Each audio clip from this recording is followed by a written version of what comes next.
আজকের ভিডিওতে আমরা শিখব ফোনপের লগইন পাসওয়ার্ড আমরা কি করে চেঞ্জ করব। আমি প্রশান্ত শিকদার ডিজিটাল সাপোর্টের পক্ষ থেকে আপনাদের সবাইকে জানাই স্বাগতম। প্রথমে আপনি আপনার মোবাইল থেকে ফোনপে অ্যাপসটা ওপেন করবেন। একদম কোণে দেখুন একটা চিহ্ন রয়েছে, মানুষের চিহ্নের মতো, এর উপরে ক্লিক করবেন। এবার একটু নিচের দিকে আসবেন, এখানে দেখুন একটা অপশান রয়েছে চেঞ্জ পাসওয়ার্ড, এর উপরে ক্লিক করবেন।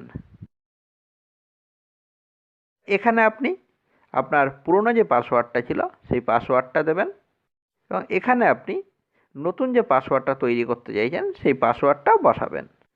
পাসওয়ার্ডটা অবশ্যই 4 ডিজিটের দেবেন আর পরপর কোনো সংখ্যা দেবেন না। এবার নিচে কনফার্ম এখানে ক্লিক করবেন।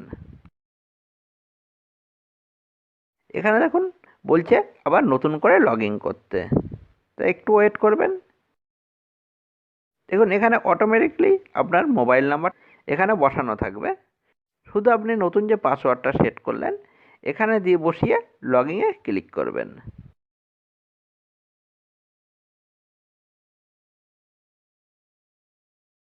দেখুন নতুন পাসওয়ার্ডে অ্যাপসটা ওপেন হয়ে গেল। ভিডিওটা ভালো লাগলে অবশ্যই একটা লাইক করবেন আর আপনি যদি আমার চ্যানেলে নতুন হন অবশ্যই চ্যানেলটা সাবস্ক্রাইব করবেন। ভালো থাকবেন, সুস্থ থাকবেন, আবার দেখা হবে নেক্সট ভিডিওয়ে। টাটা।